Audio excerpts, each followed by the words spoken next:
Hello, everyone. I'm so excited about my new show. So, it's very first episode today, and we're going to be talking about the Super Bowl and Valentine's Day. So, that's the title that we have today. I'm so excited to be able to start these new episodes with you all so you can take a peek into my life as a wife mompreneur. So, I'll be talking about various things, some things that I have going on, some things that we talk about in the group. I actually have a group, Wife Mompreneur, and if you're interested in that, you're more than welcome to send me some information so that you can get more information. Our website is wifemompreneur.com. But who am I? I am Tramika Craddock.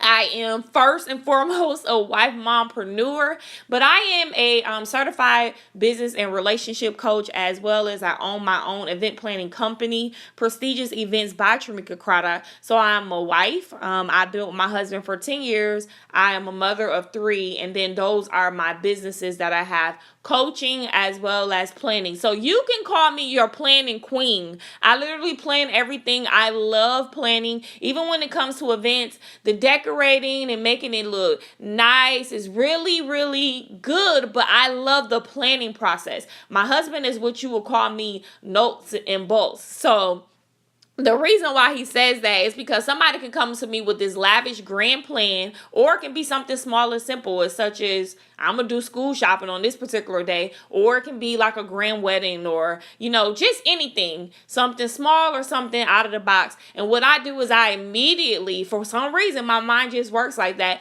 I immediately start to break down things and say, well, did you think about this? Or did you think about this? And what about this? So just putting things into perspective. So I love planning. I always say that I'm a stay-at-home mom first, so I love planning when it comes to scheduling things for my home, as well as taking it into the business field. And I took it a step further to become a coach to be able to help women plan in the areas of their life, whether it's in their marriages, that wife mompreneur, or motherhood, or in their business. So I took it a step further to become a certified coach so that I can help women with strategies and planning all over the world. So I'm very excited about what I do, and that's just a little bit about me. If you want more information about me, you're more than welcome to go to my website, tramikacraddock.com. So enough about that. Let's talk a little bit more about these episodes that you all are going to be able to take advantage of. So first of all, they'll all be on my YouTube channel. So all you have to do is go to YouTube and you will search my name, Tramika Craddock, and all my episodes will show up. This is a kind of a transition from Topic Tuesday. So if you want to take a look at any of my old videos from Topic Tuesdays, when I went on Periscope and Facebook Live, you're more than welcome to search my name on YouTube. You'll find all those old Topic Tuesday videos. So I just wanted to do something just a little bit different for you all. So I'm very, very excited. So from time to time, I'll have guest speakers. I already have some people in mind who we can come on here with me. We can cut up. We can have fun. Give you all some strategies and tips. So the name of this show is Strategies for Wife Mompreneurs with Tramika Craddock. So that's what we're doing here today. So let me just go right in here. Dive right in. Just a few more things I wanted to tell you all about. First of all, some of the things that you can expect from the show. Strategies for success with Tramika Craddock. Strategies for success with Tramika Craddock. So some of the things that you can expect, I'll be doing tips of the week. I may do favorite dish of the week or something new as far as for our mothers, of course. I got to put some things out there, some strategies for packing snacks, things of that nature. So you'll find some of those things as we go along with these episodes. New business alerts. That's something I'm so excited to bring to you on these episodes. So if you have a new business and you want to shout out on the episode, please send me your information via my website, tramikacraddock.com. I'm on Facebook, Instagram, any of those social media sites out there. Send in your business information so that I can share it with the people listening. Also, ask Tramika. You will have opportunities to send in questions to me throughout the week that I will go ahead and answer on the episode so that everyone else can hear your question, because, hey, someone else may have the same question. So those questions can range because you may be asking what type of question. So they can be anything, wife, mom, business, or it can be a question about me, and we'll see how that goes. So those are some of the things that you're going to be getting from this particular or these episodes, this show, Strategies for Success with Tramika Craddock. So I hope you all enjoy. Again, number 1 episode today, Super Bowl and Valentine's Day. So let me go ahead and hop right into that. So Super Bowl, y'all. Patriots against the Falcons. And I'm doing real good because I remember the team names. I don't know nothing about football. Y'all know, ladies, some of us don't know nothing about football, but I remember the team names. So Patriots versus the Falcons. I was so excited about this Super Bowl, y'all. I don't watch football, not a big fan of sports or just football in general, but I live in the city of Atlanta, or the outskirts of Atlanta. So I wanted to celebrate. I was being biased. I wanted Atlanta to win because, again, somebody different from the Patriots. And then I live here, so I was being biased to Atlanta winning this particular Super Bowl. So what happened, y'all? That's all. The next day, Monday, when I made some phone calls, everybody wanted to talk about the game. And the only thing I could say was, I don't know what happened. I thought it was going to be a blowout. Atlanta came out there. Let me tell you, my perspective of what happened. A non-football player, right? This is my perspective of what happened. So Atlanta came out there. They was going hard, playing hard, hitting hard. I'm like, oh my God, I'm glad that's not my son out there. That's not my cousin, my nephew. Oh my God, they was hitting so hard. And then they was blowing the Patriots out. At one point, they even had a 25-point lead on them.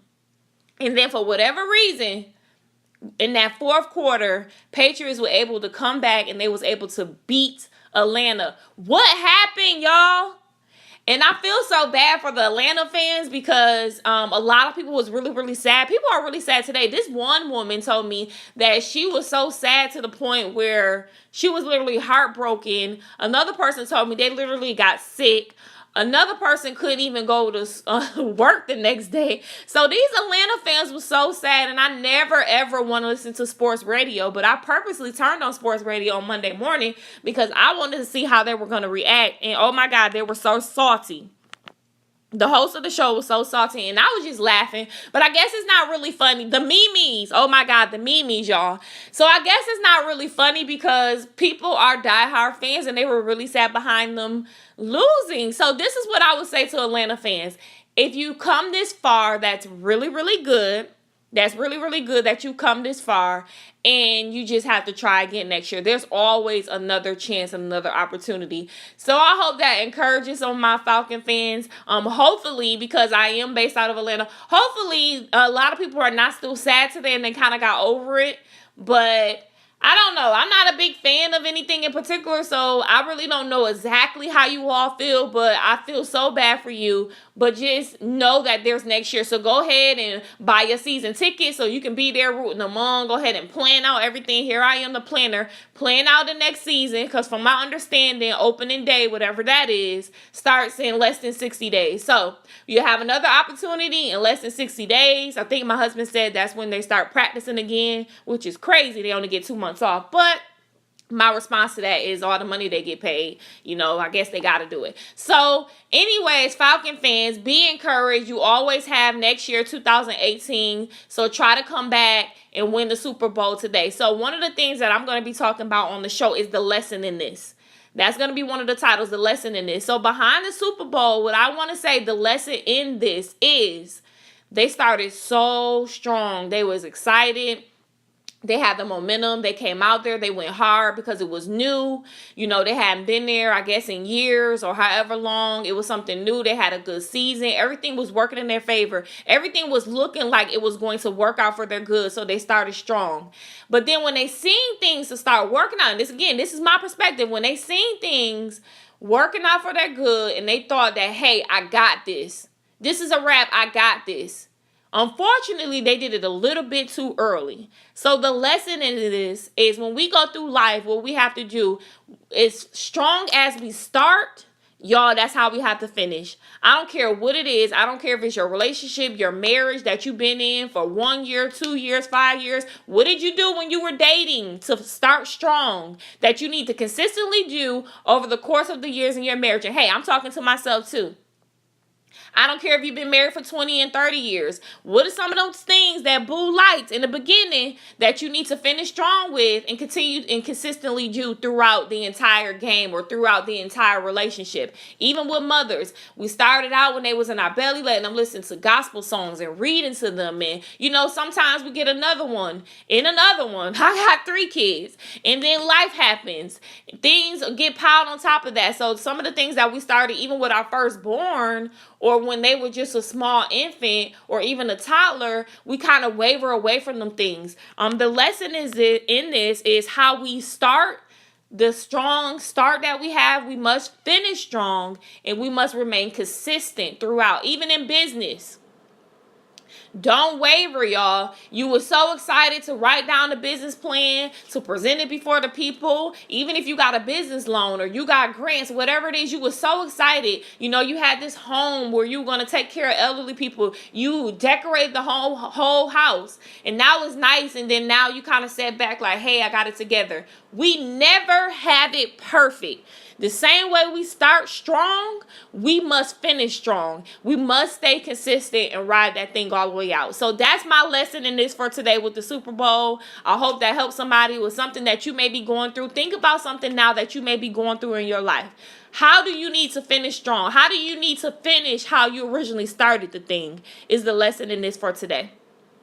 So that's all I have on that about the Super Bowl. Couldn't talk about it much because I don't know much about football. But hey, all of that was from my perspective. So I want to jump right into Valentine's Day. I know this episode is going to be a little bit longer because, hey, it's my first episode, y'all. And then I wanted to talk about Valentine's Day because next Tuesday when I release a video, Valentine's Day is that particular day. So I want to ask, what are your plans for Valentine's Day? That's what I'm asking. What are your plans for Valentine's Day?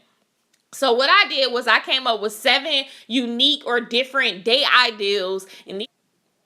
Okay, so 7 different unique Valentine's Day ideals. So ladies, y'all ready? Married ladies, y'all ready? Okay, so number 1 is something completely out of the box. Something completely out of the box for you and your spouse, such as horseback riding, skydiving. How about a hot air balloon ride? Hiking, overnight cabin, or a weekend cabin in the woods. How about taking a tour of your city? There's so many tourist attractions in our very own cities that we don't even know about. So checking into that's something totally different and completely out of the box. And I don't know if you all noticed, but I did like outdoor things that would be out of the box for me. So according to you and your spouse and your relationship, what is totally out of the box for you all, and decide from that particular list? So number 1, something completely out of the box. Number 2, I so love this one. Invest in something together. So instead of making that restaurant reservation, make a reservation to a financial institution or investment firm. Invest in some stocks, some bonds, some CDs. How about investing into a startup business that someone may be starting, or a small business for you and your spouse together? So number 2 is invest in something together. I thought that was such a great idea. Okay, number 3, and this one might sound a little funny, but number 3 is a nude candlelight dinner. So of course you can't go to the restaurant and do this. So you will have to do this at home, ladies. So if you want to do something that's low key, or something, you may be on a budget this Valentine's Day, or just something just a little bit more inexpensive, you can actually go out and purchase takeout if you don't want to cook. Or if you're not a cooker and your man would love for you to cook, then you can get something together. You can have your salad, your appetizer, your desserts, your entrees, all of that. Create a nice ambiance in whatever room you have, your dining room, your breakfast area, wherever your table is. You might want to get a nice little tablecloth, like some candles, and you all and send him, oh yes, I just thought about this. Send him an invitation, right? Create an invitation asking him to come at a particular time nude to the dinner. Love it. Oh my God, love that idea. So that's number 3. Number 4 is, how about restaurant hopping? If you just a couple that like to go out to eat, ain't nothing wrong with that. How about restaurant hopping? So how about going to your favorite restaurant to maybe have some appetizers, something of that nature. Then you might make a reservation at another restaurant for your favorite entree, or you might just do two restaurants, appetizer and entree at one restaurant, and then go somewhere for your favorite dessert or a nightcap. So restaurant hopping, that's a great idea as well, something different to do. So you can spend the whole day together, because you can take multiple hours and do that and not try to cram it in within a 2-hour period or sit down at the same restaurant. I thought that was pretty neat and creative, something different. Number 5 is have a Valentine's Day get together at your house. You have a whole bunch of other married couple friends, invite them over, make it a theme party. You might want to say this is a 70s party, an 80s party, a 90s party. I did one time for Terrell, which is my husband. I did one time for his birthday. We went out to a restaurant, but you had to come as a I think it was either a rapper or actor or something, and we all dressed up. It was hilarious. It was so much fun. So how about having a themed Valentine's get together? It doesn't necessarily have to be a party at your home. You can host it on Valentine's Day or, that weekend, whatever day you're going to celebrate. So that's something different to do. Number 6 is double date with the newlywed couple. If you are a couple that has been married for a while, you have some wisdom that you can share. How about going on a double date with a newlywed couple or a couple who are engaged, who are aspiring to be married, and shedding some light on some of the great things and some wisdom and tips and strategies that you can give another couple. Or if you are a newlywed couple or you are a recently engaged couple, how about asking a couple who has been married for a while, a seasoned couple, will they go out on a double date with you all so that they can shed some light? So I think that, and then that's vice versa too. I just thought about that. Sometimes, if you have been married for a while, you can get with a couple who are newlyweds and they can help you bring some spark back to your marriage. So that's a two-way streak right there. You both can help each other grow in certain areas. Number 7, which was the best of them all, I believe. Number 7 is, ladies, y'all ready? Completely, utterly, hands down, do something that he just wants to do. How about it? Something that he just wants to do. He may just want to sit around and watch a game. Football not on. I don't know what sport on right now. He may want to, go play golf. He may want to go just sit for hours in a boat and go fishing. Who knows what he wants to do? He may just want to watch movies on Netflix. But how about sending him an invitation or asking him, honey, boo, bae, whatever you call him, hubby, sweetheart, what would you like to do this Valentine's Day? What's something, don't think about me and what we usually do. What's something that you would love to do right now? And whatever that is, set that up for him. Send him invitation. If it's an invitation to if he wants to go to a game, you can send him tickets to a game or have him open it up. Whatever that may be, a restaurant he really been wanting to go to. Something he may just been, he might like instruments. He been wanting to go pick out his favorite drum. Make it a date, y'all. Be creative. You can make that a date. If you need more date ideals or you have something in mind and you want to ask me, I love planning and coming up with creative things. You can make going to buy an instrument a date. This is another one, a scavenger hunt. That's a really, really, really good one. Me and my mom did that for my sister a long time ago. Where we had her, this is more for the gentlemen, we had my sister go around to different stores in the mall. So we went and purchased items ahead of time. And we let the stores know what we were doing. And we had a scavenger hunt. So at every store, when she went to go pick up the item, there was a clue left for her to go to the next store. But she had to figure out what that store was. Because she was pregnant, and yeah, I'm calling her out. She got a little frustrated. She was hungry. We should have left snacks along the way. We didn't do that. So think about your spouse and what they might want. But ladies, that's actually a good idea for gentlemen too. So I just gave you 8. That was a bonus tip. So again, those are some different things that you can do for Valentine's Day. If you need additional help or assistance with creating something, you're more than welcome to reach out to me. I will want to leave you all with this. My tip of the week is declutter. That's my tip of the week. Declutter. I actually, a few days ago went through my phone list in my cell phone. certain people that I may not necessarily associate with anymore, or I haven't talked to in a really long time, or they were from a different season in my life when I did this particular business, but I'm not doing that any longer. I went ahead and deleted all those numbers. I tried to go through my Facebook friends, just decluttering. I went through a lot of mail at my desk and things of that nature, going through closets at home, cabinets, things like that. So my tip is to declutter, because when we declutter, it helps us to get more focus, and it helps to remove all of the clutter so that we're not scatterbrained. And again, at the end of the day, it helps us to be more focused. So it gets rid of the old so that new can take its place. So that's one thing I want to say about decluttering. You getting rid of old so that new things can come into your life and take its place. So again, that's the tip of the week: declutter. I hope that you all enjoyed the show. Let me know what you think. If you have any questions or concerns, you're more than welcome to reach out to me. Again, my website is Tramika.Craddock.com. Thank you so much for joining me for Strategies for Success with Tramika Craddock. You all have a great rest of your Tuesday.